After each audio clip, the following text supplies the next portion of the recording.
Olá, malucos e malucas deste manicômio tributário chamado Brasil.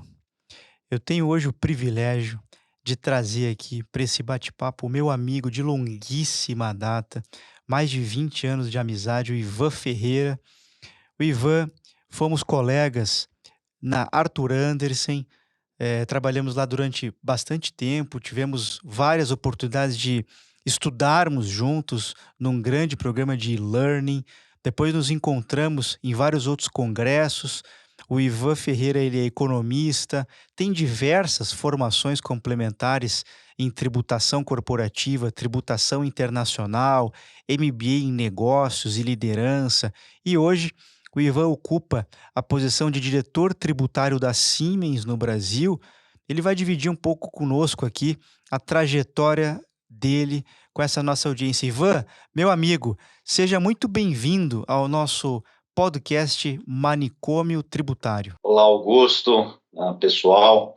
É um prazer estar aqui com vocês. Muito contente pelo convite. Prazer revê-lo novamente, essa amizade de longa data, como você citou. Espero que contribua um pouco com esse bate-papo, passar um pouquinho da minha experiência. Parabéns também pela iniciativa do podcast. Eu acho que para a comunidade tributária do Brasil é algo que vem agregar bastante, né? Essa divulgação de conteúdo que você tem feito, não só através do podcast, mas de livros e seminários e palestras. Eu acho que para o profissional que milita na área, isso é bastante interessante e importante. Parabéns pela iniciativa, Augusto. Obrigado, Ivan. Meu caro, eu queria que você começasse aqui falando um pouquinho da tua trajetória, seja ela ali um pouquinho acadêmica e também passando para o profissional. Como é que você construiu, né, esse Ivan Ferreira que hoje senta nessa cadeira importante aí como diretor tributário na Siemens? Augusto, eu me formei em economia, né, na Unesp, aqui no estado de São Paulo. E no último ano de economia, eu comecei a participar de programas de recrutamento e de trainee, e na época entrei na Arthur Andersen através de um desses programas. É um fato curioso, o início de todo o programa meu de recrutamento, ele estava voltado para auditoria de balanço, né? E aí, na última entrevista, que comentaram que talvez meu perfil estaria mais voltado à consultoria tributária. Eu não conhecia a área tributária até então. Tive uma entrevista com o sócio Paulo Pinesi, na época da Arthur Andersen, escritório de Campinas, que me explicou a área e eu gostei do desafio e da área e comecei a trabalhar na Arthur Andersen, né? E com o passar do tempo, me apaixonei, me adaptei, sou muito contente com essa área tributária. Eu acho que a gente que trabalha nesse dia a dia, a gente percebe o quanto de desafio a gente tem e o quanto essa área proporciona de realização profissional. Fiquei na Arthur Andersen até 2002. Durante esse período, assim, aprendi muito tecnicamente, né? Era uma empresa que era uma escola de aprendizado técnico. Isso era muito interessante, hard skills muito forte na Arthur Andersen. E hoje, olhando bastante lá atrás, na época eu não percebia, mas também havia um aprendizado em soft skills muito grande, né? Networking, lidar com clientes, diferentes indústrias que a gente atendia, diferentes chefes dentro de projetos, lidar com escritórios diferentes, comunicação, treinamento do pessoal que vinha sendo formado. Então, aprendi bastante. Tenho amigos até hoje, né? Você é um exemplo desse da Arthur Andersen. Foi uma baita escola.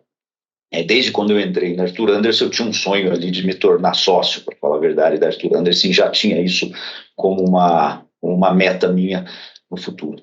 Aí a Arthur Andersen, ela acabou, infelizmente, ela acabou deixando de existir globalmente, né? A história todo mundo conhece. E eu migrei para Deloitte, fui trabalhar para Deloitte com todo o pessoal que trabalhava na Arthur Andersen. Foi um aprendizado muito interessante a Deloitte, a cultura um pouco diferente, mas o time tributário que foi da Arthur Andersen para Deloitte era um time muito forte, vários permanecem até então. E aí eu comecei a pensar um pouquinho, olha, teria sim um sonho talvez de ser sócio de uma Big Four, mas também abrir a possibilidade para pensar numa carreira dentro de uma indústria, né? Em 2003, participei de um processo de seleção na Motorola e topei o desafio de migrar da consultoria para a Motorola. Fiquei na Motorola de 2003 até 2008. Durante esse período, inicialmente, eu era responsável por Brasil. Depois de um período, eu passei a ter uma responsabilidade regional bastante interessante. Muito aprendizado. Acho que essa migração de consultoria para a indústria não é uma migração tão simples. Eu acho que, se eu olhar minha carreira, os momentos mais desafiadores foi nessa migração. Felizmente me adaptei, gosto. Hoje sou realizado em trabalhar em indústria. Fiquei na Motorola durante 5 anos, período que eu acabei gerenciando outros países, aprendi muito a lidar com uma cultura diferente da nossa, gestão muito remota, né? Desde aquela época que a gente não tinha pandemia, mas já existia uma gestão remota, já que os outros escritórios da Motorola estavam em outros países. Em determinado momento, recebi o convite para voltar para a consultoria tributária aí pela Ernst Young. Acabei voltando, fui trabalhar na Ernst Young no escritório de São Paulo. Nesse momento, eu fiquei 3 anos na Ernst Young. Essa volta da consultoria, depois de ter passado por indústria, eu percebi que não era muito meu perfil na consultoria, né? Eu tinha gostado de indústria, então deu 1 ano de Ernst Young, eu já me imaginei voltando para a indústria, mas aproveitei o período que eu fiquei lá, no escritório de São Paulo. Conheci bastante gente do mercado, São Paulo, Rio de Janeiro. Isso foi muito interessante. Tive um convite para participar, na verdade, estruturar um departamento tributário de uma empresa americana que chamava Midwest Vehicle, capital aberto, nos Estados Unidos, uma empresa de médio porte, cerca, na época, de 7, 8 bilhões de dólares de faturamento, mas um capital aberto americano. Tinha um plano de investimento muito grande no Brasil, numa fábrica nova em Santa Catarina, uma indústria de celulose, papel e corrugados, né? Um investimento, acho que cerca de 500 milhões de dólares na época, e estavam reestruturando algumas funções administrativas. Eu fui para lá com um desafio de ajustar ou de estruturar o departamento tributário. Bastante interessante. A empresa era de médio porte, a gente acabava tendo muito contato com uma liderança global, pessoalmente, para os Estados Unidos. E algo que foi muito bom para mim nesse período de Midwest Vehicle, eu acabei, além da área tributária, eu também passei a ser responsável por finanças, né, por tesouraria, crédito, cobrança e planejamento estratégico. Isso me ajudou muito a ter uma visão um pouco mais ampla, 360, sobre um departamento financeiro, né? Foi muito proveitoso o período que eu estive lá. E de lá recebi o convite para vir para a Siemens, né? No início como diretor tributário. Entrei na Siemens já há quase 8 anos, em 2014, também com uma missão de estruturar um departamento, né? de atender as unidades de negócio.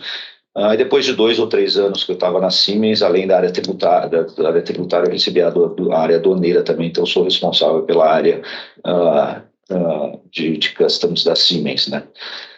Na parte acadêmica, depois da minha formação em economia, eu fiz alguns cursos de especialização, alguns nos Estados Unidos, tributação internacional americana. Fiz um curso em Leiden, de tributação internacional. E há 3 anos atrás me desafiei. A Siemens tem um programa de Executive MBA com a Universidade de Nuremberg, 18 meses de programa bastante interessante, com aulas presenciais, 1 semana por mês, com uma tese de dissertação no final, e finalizei aí em 2021 isso, né? Muito bom, Ivan. Meu caro, nessa tua passagem aí, eu também passei por essa saída, né, da Big Four lá em 2009. Foi quando ingressei ali no grupo Renault. Minha pergunta para ti é a seguinte: quando você fez esse movimento, você tinha aquele receio de que, poxa, saindo da consultoria, eu tô saindo da exposição ou da vitrine, em tese eu vou ficar ali mais escondido? Você não tinha muito essa percepção que muitos têm, né? Muitos que estão ali, às vezes, optam por permanecer porque acham que vão sair da vitrine. Como é que funcionou isso para o Ivan há alguns anos atrás? Eu tinha 2 fatores que eu ponderei bastante antes de fazer a migração. Um deles era exatamente isso que você comentou, né, de deixar de estar numa vitrine, diminuir talvez o networking, né, porque eu tenho um trabalho dia a dia de estar fora da empresa com clientes diferentes. Existia uma preocupação também que era interessante, que na época se dizia muito dentro de Big Four é, olha, a indústria não se aprende tanto quanto na Big Four em termos de hard skills e soft skills, né? Mas mesmo ponderando isso, eu achei interessante, tinha duas coisas que a indústria me atraía, né? Eu queria olhar um pouco mais de perto ali o início, meio e fim dos projetos que eu estava envolvidos, né? Como consultor, é claro que a gente participa, mas a gente não olha muito o dia a dia daquilo que está funcionando e que não está funcionando. Isso me atraía bastante. E também passar a trabalhar numa multinacional, com headquarter no exterior, com a possibilidade de ser responsável por um departamento e tocar esse departamento. Então, esse tema de olhar ali o projeto acontecendo no dia a dia acabou prevalecendo e eu acabei migrando. Mas eu tinha essas duas preocupações da vitrine e de talvez diminuir a carga de treinamento, que também de fato não ocorre, né? A gente que está na indústria, a gente percebe que a indústria ela acaba sendo muito dinâmica também, muito dinâmica, né? Então, o que tem de operação de M&A, de supply chain, de quantidade de negócio diferente que os grupos econômicos trabalham. Então, a carga de treinamento pelas empresas que eu trabalhei, pelo que eu trabalhei, ela também foi sempre muito interessante. Eu concordo com isso, Ivan. Eu também tinha essas mesmas percepções ou pré-conceitos, e veja você que já sentando em cadeiras, né, executivas, eu tive a oportunidade, por exemplo, de fazer um curso de tributação internacional na FIPECAF, depois fui fazer um curso de tributação e meio ambiente, inclusive com Bernard Api no INSPER, acabei indo para Leiden, onde você também foi, né? Então, em termos de treinamento, sem dúvida a carreira executiva ela oferece algo semelhante ou até maior do que a consultoria. E a questão de conhecimento do negócio, isso também é muito curioso, porque eu lembro que em alguns momentos atendia já algumas empresas do setor manufatureiro, ou varejo, ou telecom, e a gente tinha aquelas referências em São Paulo, né? Olha, o líder do varejo, o líder da manufatura, o líder de utilities, que a gente tinha como grandes referências, né, naqueles determinados ramos de negócio. E quando a gente vai para a cadeira executiva, você percebe que você aprofunda conhecimentos ali.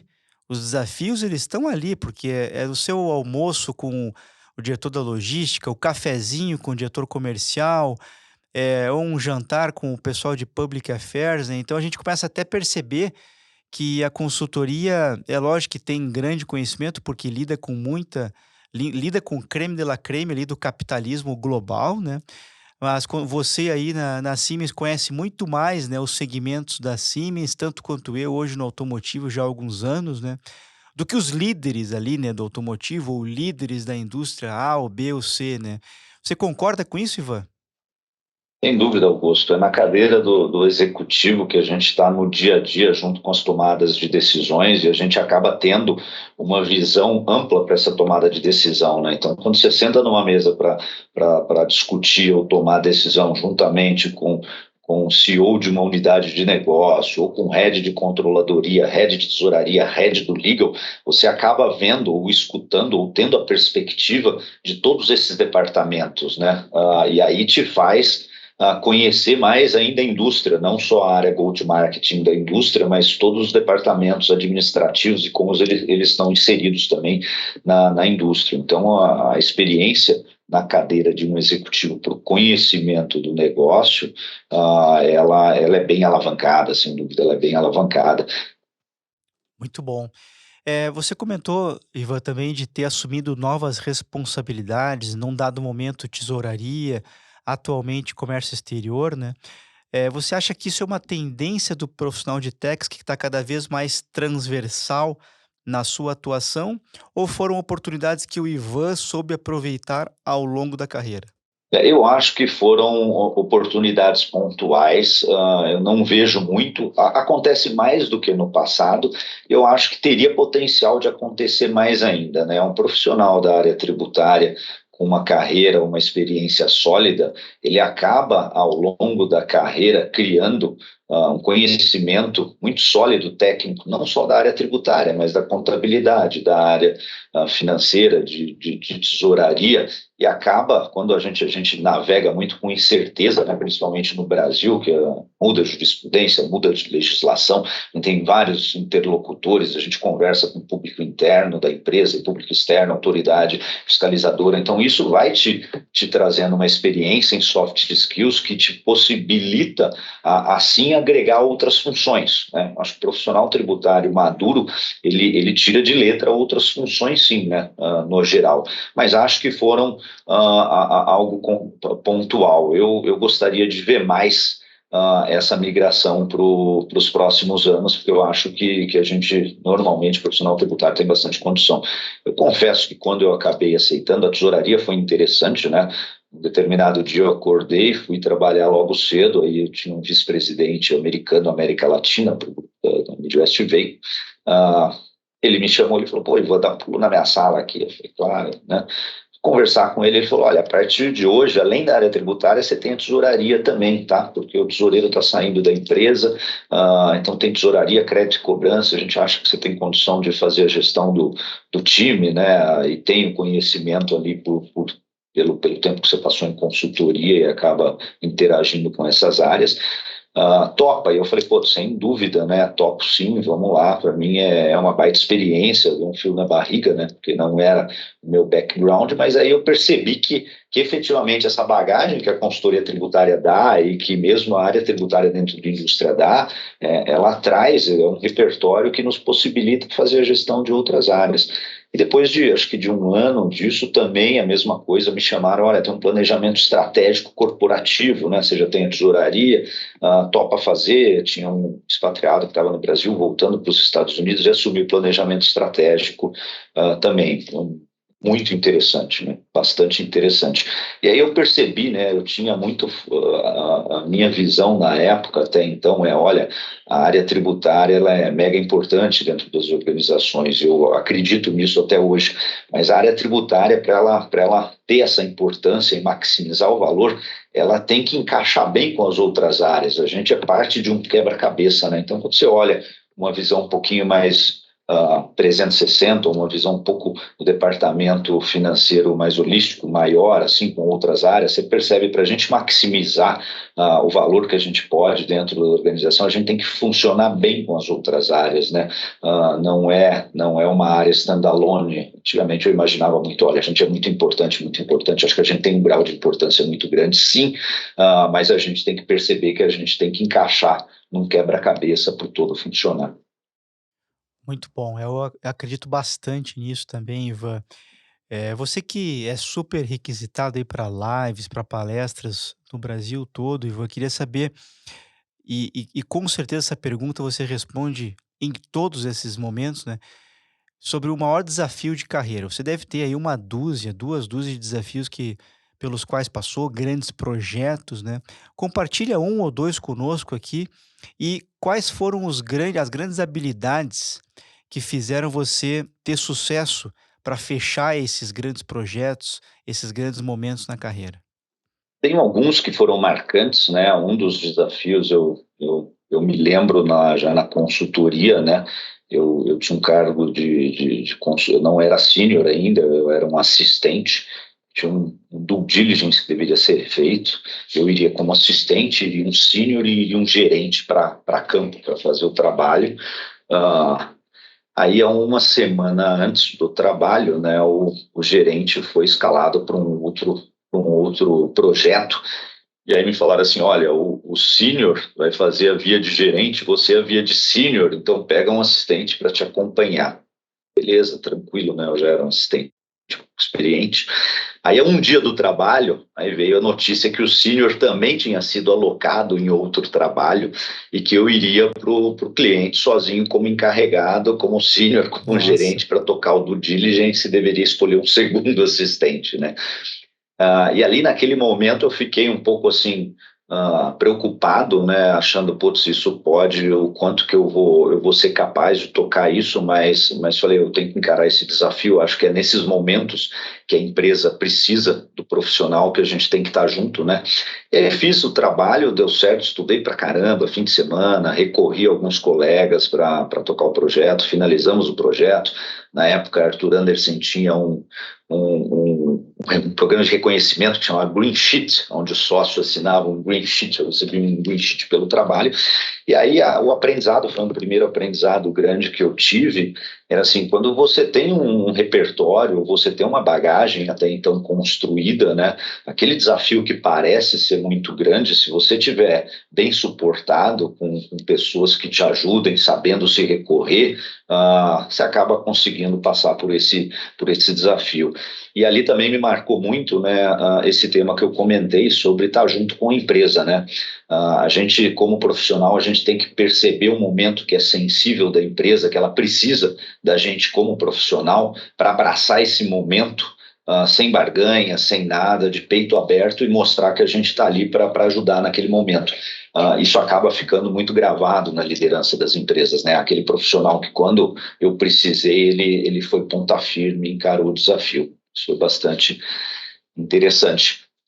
Teve um momento da migração também, foi muito interessante. Eu fui para a Motorola, né? Eu tinha uma linguagem muito de consultor, então logo no começo eu entrava em reuniões, eu escrevia e-mail citando a lei, o artigo, o parágrafo, o inciso, e para chegar na conclusão ali demorava 10, 15 minutos, citando toda a base legal, né? E aí, logo de cara, na segunda, terceira reunião, um e-mail, eu já escutei assim, olha, a gente não quer saber disso, isso daí quem tem que saber é você. Quero saber se eu posso fazer ou não, e se eu não puder fazer, se tem alguma alternativa, ou se tem um risco para a empresa, ou se tem alguma oportunidade, né? E ali eu percebi que eu tinha que mudar bastante minha forma de comunicação, né? Era uma forma de comunicação que estava muito mais voltada para consultoria, onde você, como consultor, muitas vezes interage com um especialista do outro lado, então você precisa dar toda a bagagem legal para mostrar, para corroborar a sua posição dentro da empresa.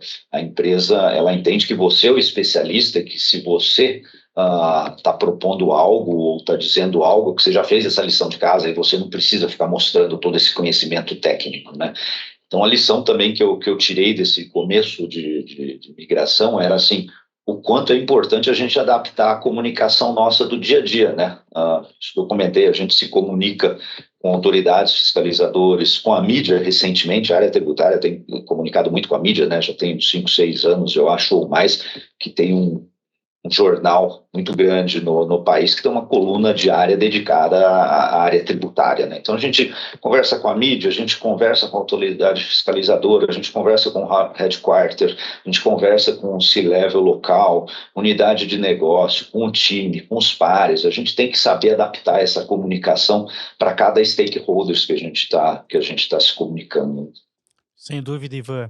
E trazendo mais um termo aí do glossário Arthur Andersen, eu acho que nessa época aí desse projeto que você citou, você era um 34, era isso mesmo? Era exatamente isso, eram 34. Muito Perfeito. bom, meu caro. Ivan, nesse espírito de superar desafios, eh, quando você vai num processo de contratação de profissionais, né, para o seu time aí na Siemens, você quais são as habilidades importantes que você observa bastante nesses candidatos, né? Quem é o candidato ideal, se é que a gente pode falar isso, né, para trabalhar, seja no seu time na Siemens, ou seja, para realmente se adaptar à cultura da Siemens no Brasil dentro da área tributária?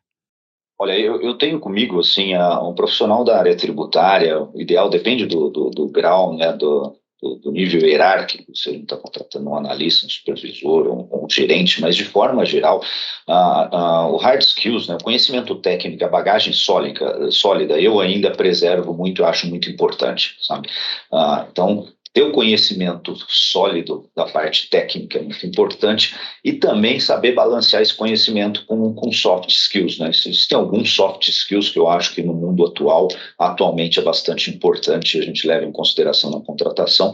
Adaptabilidade é algo que está muito em voga, mas não deixa de ser uma verdade, né? Se a gente olhar o que aconteceu nos últimos 3 anos, eu posso dar um exemplo um pouco da Siemens, a gente teve um desinvestimento de uma unidade de negócio muito grande há 3 anos atrás, em março de 2020, para falar a verdade, para ser mais preciso, e naquele momento eu tive que montar dois departamentos tributários, o departamento que eu estou hoje, que é Siemens, e um departamento tributário para essa empresa que a gente desinvestiu. E eu dividi meu time praticamente em duas, éramos ali cerca de 60, 70 pessoas, a gente dividiu em duas, montei duas estruturas tributárias, e esse carve-out, essa cisão parcial, a gente fez aqui no Brasil dia 1º de março de 2020, eu me lembro de fazer um town hall meeting com o time comentando, olha, é um town hall meeting muito especial, né, porque a gente vai ter dois departamentos a partir dessa data, a gente tem que comemorar, vamos continuar tendo networking que a gente se conhece, etc.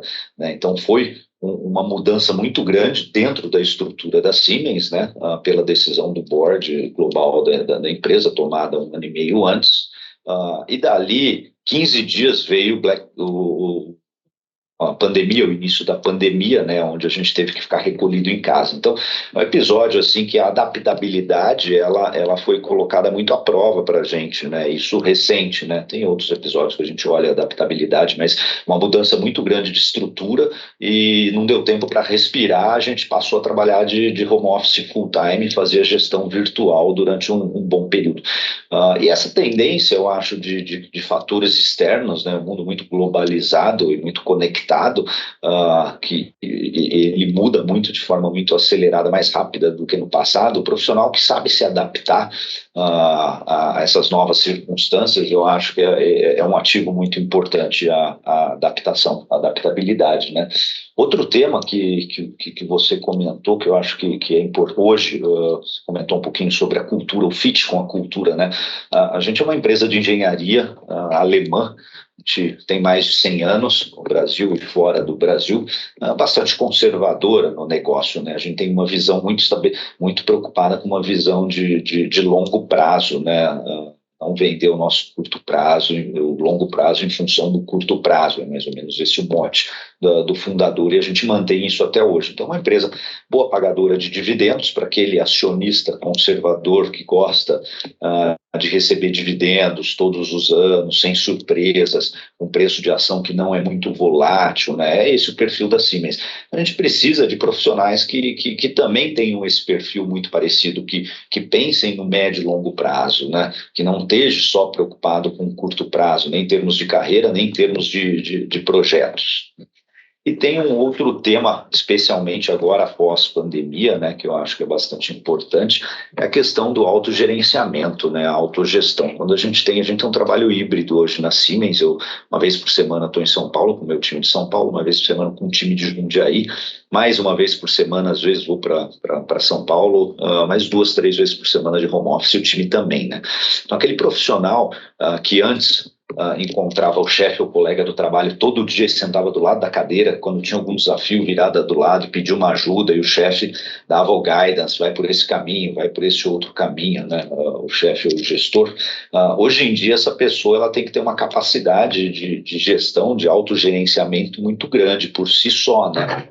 Ela tem que gerir todo esse dia a dia de forma mais independente, né, nesse mundo virtual. Então é outro ponto bastante importante. Por fim, quanto mais a pessoa tem uma visão 360 sistêmica, onde ela consegue entender que aquele dia a dia dele tributário pode ter um impacto em outras áreas da corporação e tem esse impacto, e antecipar quais seriam esses impactos também é bastante interessante. De forma geral, acho que um bom equilíbrio entre soft e hard skills e alguns soft skills que no ambiente atual eu acho que eles são ativos bastante importantes. Excelente, Ivan. Tu colocaste aí algumas pistas, né, sobre a linguagem do consultor. Eu lembro que eu passei por isso também. Acho que tem um pouco a ver com um pouco com formação. A nossa formação técnica, né, hard skills na consultoria, nas Big Four, foi muito forte. Então tem esse cacoete, por assim dizer. Mas tem um viés também de vaidade, é inegável, né? Quando você entra ali numa empresa, você quer mostrar que você lembra ali do artigo X, do Y, do Z, que você conhece aquela jurisprudência, que você é estudioso, né? E fazer também, né, Ivo, a gestão dessa vaidade para seguir crescendo e para seguir inspirando é bem importante. Tem uma questão também que você colocou da autogestão, traduzindo um pouquinho para o mundo Volvo, né? A gente tem lá o 90% dos problemas que a gente tem é esperado que a gente tenha capacidade de resolver, repertório para resolver. 9% você teria que buscar algumas soluções, né, de transversalidade, buscar parceiros em outras áreas, né, e 1% você leva isso para sua gestão, para que a gestão através de de outros repertórios, de experiência, né, possa te dar uma contribuição para resolver. Então, é dessa forma que a gente faz isso que você chamou muito bem, assim, de autogestão. Agora, nesse sentido, Ivan, como é que você enxerga o futuro da área, né? O futuro da área e o futuro do profissional da área tributária? Quem é esse profissional e para onde a gente está caminhando, meu caro? Eu acho que a gente, como profissional, a gente não, por mais que a gente tenha uma preocupação muito grande com soft skills, eu acho que ainda assim a gente é uma área de especialidade, de especialista, a gente é visto pelo mercado como especialistas e como tal a gente tem que ter esse domínio do conhecimento técnico. Eu tenho um pouco de preocupação o quanto às vezes o conhecimento técnico pode estar ficando um pouquinho em segundo plano e priorizando muito soft skills. Eu acho que a gente tem que balancear isso e me preocupa muito o conhecimento técnico para o futuro, né? Eu acho que o conhecimento técnico a gente não adquire no Google, né? A gente não adquire de uma forma muito rápida. Isso é uma bagagem que vai criando, que vai se construindo com treinamento e com experiência, né? E é um conhecimento técnico que não pode ser superficial, tem que ser um conhecimento técnico um pouco mais aprofundado, né? Isso é algo que me preocupa. E o outro lado, eu acho que a gente tem que reforçar isso, aí o lado, sim, do profissional do futuro, eu acho que é equilibrar esse conhecimento técnico com soft skills, né? Principalmente para os gestores, né? Os gestores, hoje eles têm um pedaço da gestão sendo feita de forma virtual, e aí sim o virtual ele requer alguns soft skills diferentes do que a gente tinha no passado. Eu acho que mais do que nunca, a gente continua assim muito ligado às unidades de negócio, podendo fazer muita diferença dentro da unidade de negócio. A gente tem a figura do business partner de techs para as unidades de negócio dentro da Siemens, então a gente, como profissional, a gente tem que estar mergulhado sim no dia a dia das operações, do planejamento estratégico das operações, e não deixar isso em segundo plano. E o mundo virtual às vezes atrapalha um pouquinho isso. Não é a mesma coisa você ir para a empresa tomar um café, almoçar com um cara de unidade de negócio e discutir o que está acontecendo na unidade de negócio. No mundo virtual, por mais que a gente tente, a gente não cria essa mesma conexão do que no mundo presencial. Isso é um ponto interessante para a gente refletir, não deixar que o virtual faça com que a gente se distancie das unidades de negócio, né? Uma área que ela acaba sendo chave para as unidades de negócio. A parte de ferramentas tecnológicas, né, era uma tendência que a gente sempre viu, especialmente no Brasil, na área tributária, mas se acelerou muito com a pandemia,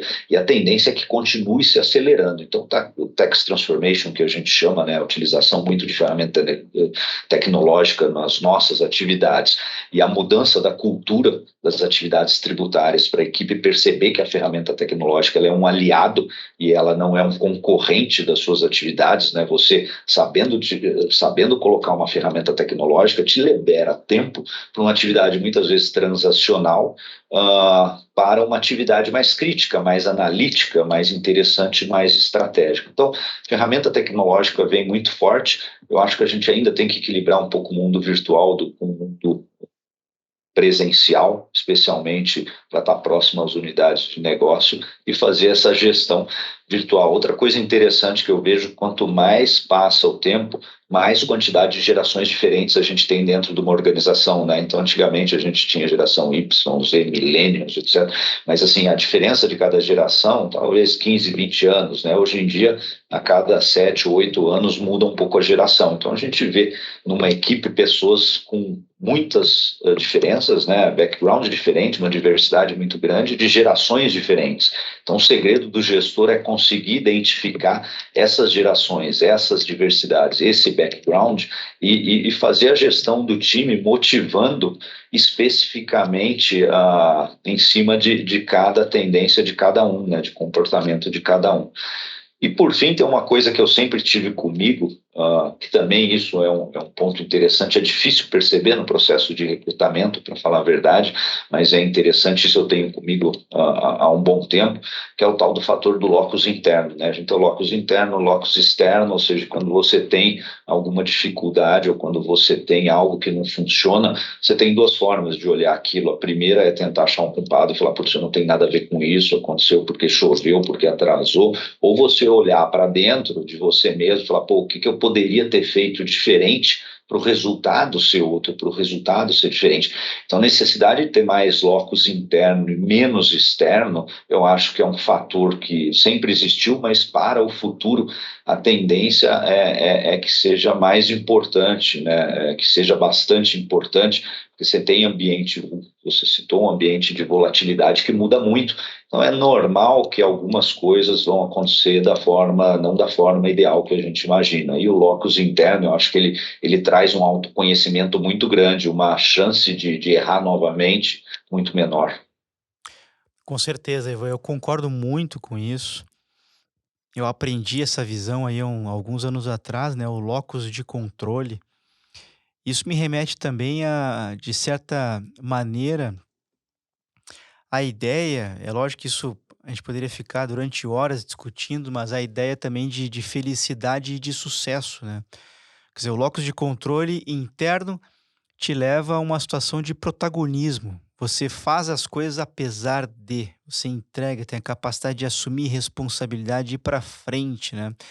Enquanto que o locus de controle externo você não fez porque choveu, porque fez sol, porque o câmbio prejudicou e você sempre tem um culpado. Quer dizer, como diria o Sartre, né? O inferno são os outros.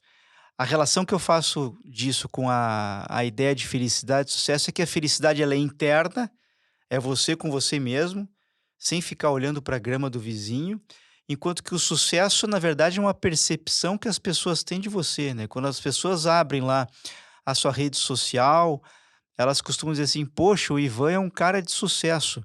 Mas nunca ninguém perguntou para o Ivan se ele acha que tem sucesso, né? Quer dizer, é uma conversa que eu tenho, por exemplo, com os meus irmãos, né: "Ah, poxa, tu tem sucesso", mas o que é sucesso? Sucesso é o cara ter uma boa saúde, é o cara ter boas relações, bons amigos. Eu queria te pedir, Ivan, para compartilhar conosco, eh, e aí até fazendo um pouquinho de link com o Ivan, que não está no LinkedIn, eu conheço bastante esse Ivan, né, o Ivan das corridas, das maratonas, do triatlo. Ivan, fala um pouco pra gente do Ivan que não está no LinkedIn e fecha para mim esse conceito, me dizendo o que para você é o conceito de sucesso. Tá joia. O Ivan que não está no LinkedIn, eu sou casado, tenho dois filhos, minha filha tem 15 anos, meu filho 13 anos. A tarefa de ser pai é um aprendizado e um prazer muito grande, né? Como você bem disse, eu sou adepto a uma rotina esportiva bastante intensa, há 5, 6 anos, e é graças a essa rotina que eu passei bem pela pandemia, e hoje consigo equilibrar bastante a minha vida, então eu pratico o triatlon, né? Sou maratonista, tenho umas maratonas aí, continuo nadando, treinando. Minha rotina começa cedo. Tem dia que eu acordo 4:30 da manhã, 5:20 eu estou pedalando para depois correr. Sábado e domingo de manhã, normalmente eu tenho meus treinos longos, né? Isso é muito gostoso. Eu penso, né? Eu tenho comigo mesmo, a gente tem alguns pilares da vida que a gente tem que buscar o equilíbrio, né? senão ao sair do eixo, né? É difícil buscar o equilíbrio sempre, mas a gente tem que perceber esses pilares e dar importância naquele momento que a gente vive, né? Eu tenho comigo um pilar muito importante que é do corpo, né? A gente tem que cuidar do corpo. Eu tenho uma rotina de esporte que me ajuda a isso, uma rotina de alimentação muito forte, assim, um cardápio bastante apropriado para aquilo que eu faço de esporte.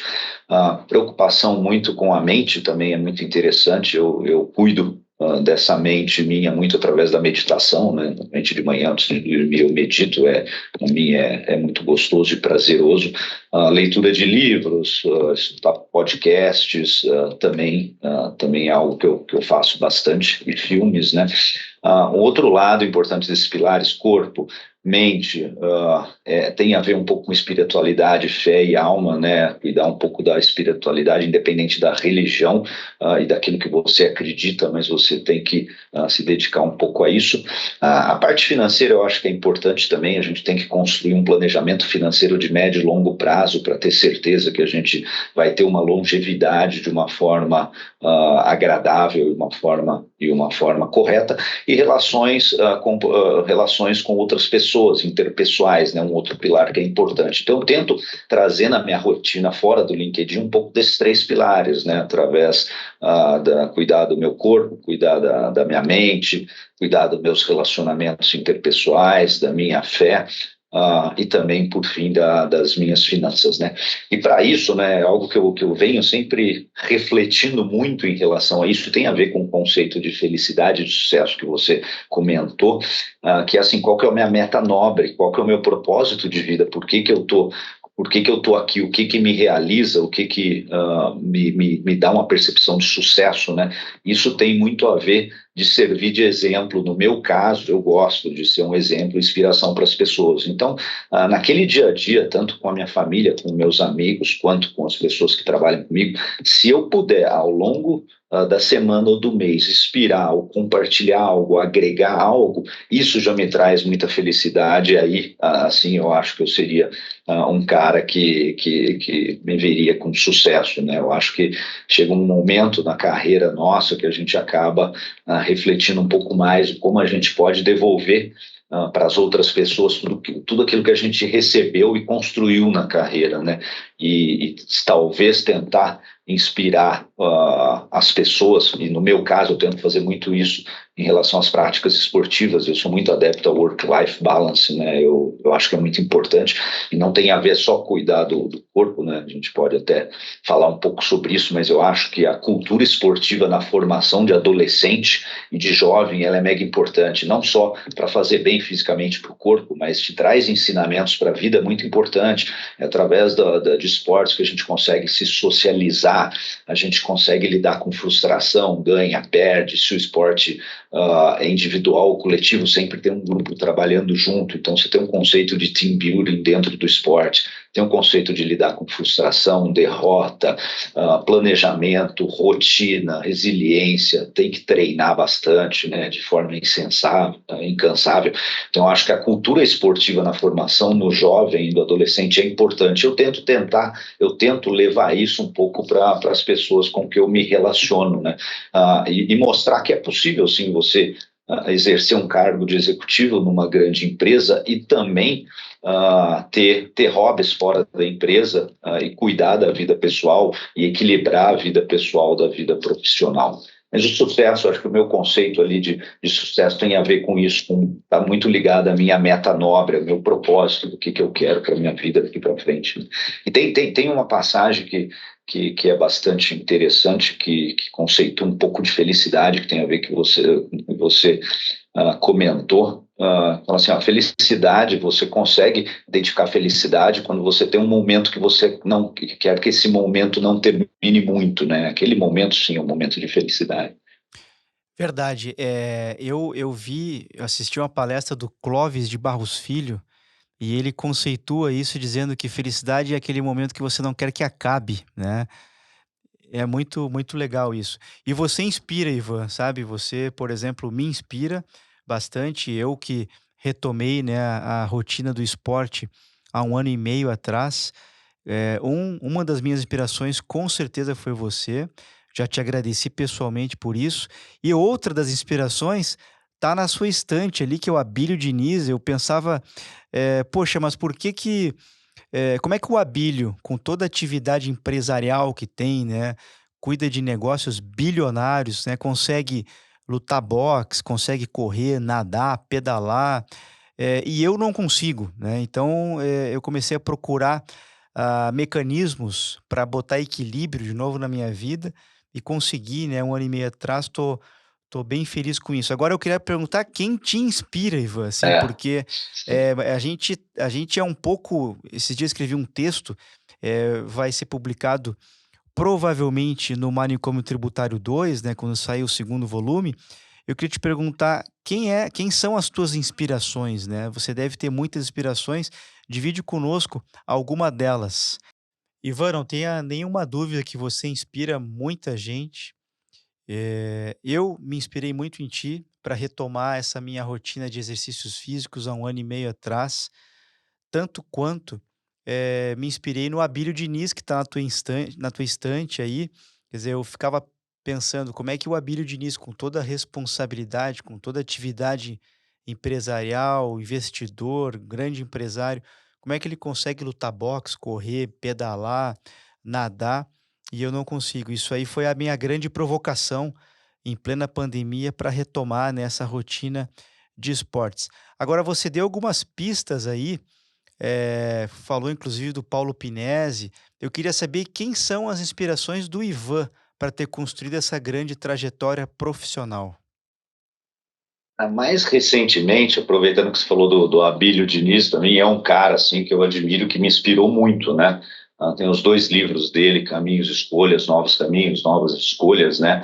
Aonde é impressionante ver assim o quanto ele consegue fazer várias coisas ao mesmo tempo, equilibrar a vida dele com esporte, com rotina de empreendedorismo, com rotina de executivo, e o quanto que ele se reinventa com o passar do tempo, né? Ele foi pai, tem um filho mais recentemente, com poucos anos de vida, ele já era bem mais velho.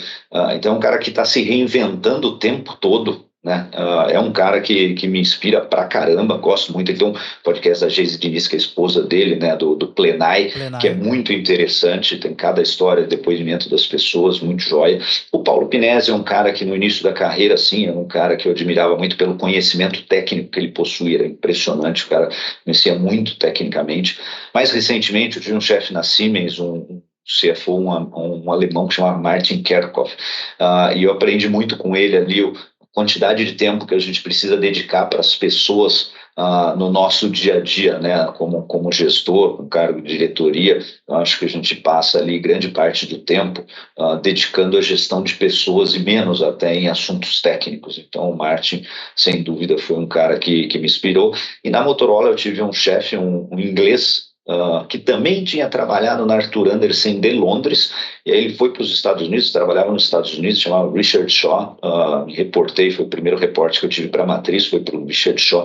Ele conhecia muito tecnicamente, mas de uma forma mais globalizada, né? Então, quando a gente conversava sobre oportunidades ali, ele tinha uma visão 360 e sistêmica para poder maximizar algum ganho tributário ou minimizar custo tributário, que foi marcante no início da minha indústria, ou quando eu assumi o cargo regional, que eu passei a reportar para o Richard Shaw. Mas o Abílio é um cara que é impressionante a história dele, a forma com que ele vive, um cara muito walk the talk, né, por tudo que ele faz e tudo que ele fala. É um cara que também dá muita importância para a longevidade. Eu aprendi lendo esses livros e nos TEDs que eu escuto dele, assim, a importância da longevidade no sentido de ter uma vida longeva, né? De envelhecer, mas de uma forma muito saudável, de ser independente. Tem uma frase do Abílio que ele fala assim: eu não tenho pressa, mas ando sempre em alta velocidade, né? E eu trago comigo mesmo, né? A gente não pode ser ansioso, não pode ter pressa, mas a gente tem que mover a nossa vida, não ficar esperando as coisas acontecerem, a gente tem que acelerar o tempo todo. É um cara que inspira. Com certeza, Ivan. E nesse TED Talks que tu comentaste do Abílio, ele fala, né, que ele começou a se preparar para os 80 anos aos 20, né, que é bem interessante, né. O Exatamente isso. Ivan, nessa toada aqui do lifelong learning. Tu comentaste agora há pouco que tu costuma vir de Campinas, para São Paulo ouvindo podcast, né, e esses dias eu comentava com amigos que, cada vez menos eu ouço música e cada vez mais eu ouço podcast, estou sempre aprendendo com vários podcasts, o Plenai é um deles, né. Eu queria saber de você uma indicação, pode ser livro, pode ser filme, pode ser uma série, pode ser Tá? podcast. Eh, Como é que o Ivan aprende hoje em dia, né, e quais são qual é a curadoria cultural que o Ivan entrega aqui para nossa audiência? Bom, tem alguns podcasts que eu sou ouvinte assíduo, né? Deles é o Endorfina, do Michel Bogler. Michel foi um triatleta profissional e o podcast dele, ele traz atletas amadores e profissionais, não só do triatlon, mas iniciou com foco mais no triatlon, mas hoje ele traz profissionais, atletas profissionais ou amadores para compartilhar experiência de vida, alguns CEOs de empresa. É muito interessante o podcast do Michel Bogner. Eu gosto também bastante do Plenar, eu comentei, mas o outro que eu escuto é o Desobediência Produtiva, do Ivan Moré. Muito interessante. Ele tem uma variedade de assunto muito grande, muito ligado a temas disruptivos, né, como pensar fora da caixa, como agir de uma forma que não é o padrão e o usual. Tem um podcast chamado Xadrez Verbal, que é um semanário que ele faz um apanhado de tudo que está acontecendo de política econômica global. Ele é longo os episódios, mas é um resumão. Gosto da Economia Falada do Ricardo Amorim também. Ele tem uma visão bastante interessante sobre a economia. Ele consegue lidar muito com análise de curto prazo e longo prazo. Eu acho muito interessante. São esses podcasts. Agora, de filme, né? Tem alguns filmes muito ligados ao esporte. Tem dois filmes que eu acho que é bastante interessante, talvez exemplifique um pouco sobre essa cultura esportiva que eu mencionei. Um chama Coach Carter, que é a história de um ex-jogador de basquete americano, e ele vai ser técnico de adolescentes, né? E ele encontra o time, né? A mensagem, se ele encontra o time desorganizado, é um time que não respeita a hierarquia, é um time indisciplinado, que tem uma moral baixa porque perde o tempo todo, e ele consegue arranjar esse time e lidar com esses adolescentes através de disciplina, de coach, de trazer a vida pessoal para a vida do basquete desse pessoal. É bastante interessante. O filme também da Serena e da Venus Williams, né, que chama King Richard, onde o pai dela treina, mostra muito isso, né? Nesses dois filmes exemplifica bastante isso, assim, como você consegue, na verdade, através do esporte, utilizar o esporte como uma ferramenta de socialização e também de treinamento de adolescentes, jovens para a vida adulta. Bastante interessante. Tem um livro lá do Sonho Grande também, do George Paulo Lehmann, do Beto Pira também, que é um livro interessante. Tem um livro, Qual é a Sua Obra, do Cortella, muito bom, em 2007, mas você lê o livro, eu já li acho que umas 2, 3 vezes o livro. Toda vez que eu leio, ele é meio atemporal, o livro, os conceitos que ele traz ali dentro desse livro, bastante interessante. Muito bom, Ivan, a gente está muito alinhado. Desses podcasts, o Desobediência Produtiva, eu ouço direto também, assim como outros. O livro do Cortella eu li, esse mesmo do Sonho Grande também li, da Cristiane Correia, né.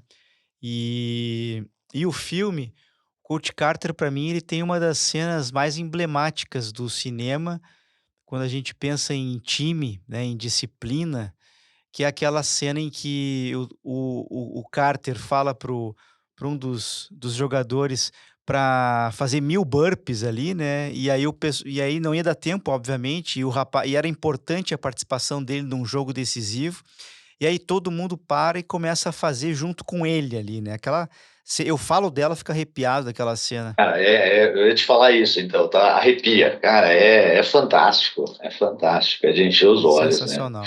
É muito Muito bom, interessante. meu caro. Eu fiquei muito feliz com as tuas indicações.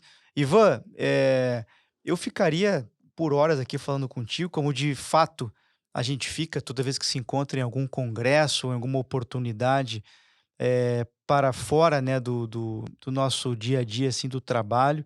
Eu queria mais uma vez te agradecer pelo teu tempo, pela tua agenda, pela tua generosidade em compartilhar conosco aqui um pouco da tua trajetória, dos teus hábitos, das tuas crenças. Eu tenho certeza que isso vai inspirar muita gente. E eu deixo aqui esses instantinhos finais para uma mensagem final, que pode ser de incentivo, que pode ser de inspiração aí para nossa audiência. Tá aberto para ti, meu caro. Obrigado, Augusto. Como eu te falei, é um prazer novamente falar contigo. Você também me inspira bastante, aprendo muito com você, né?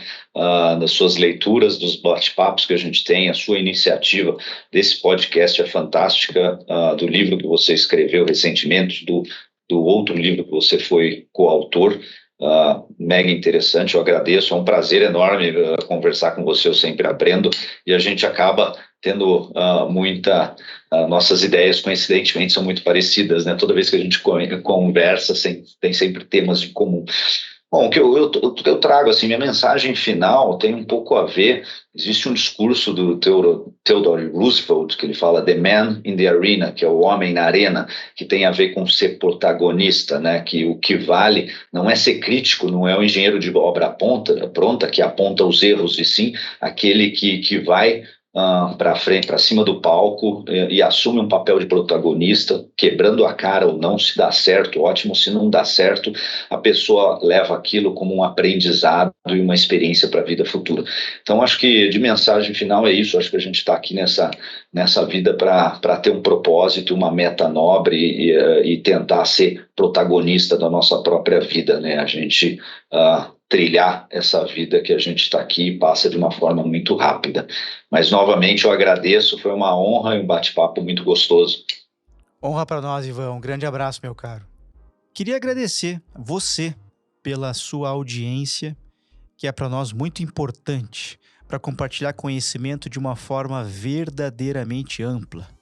Para tanto, se você gostou do conteúdo, compartilhe com os amigos, colegas, família. Torne este conteúdo ainda mais acessível para o maior número possível de pessoas, pois isso nos ajuda a construir ainda mais valor na sociedade através da educação e do conhecimento.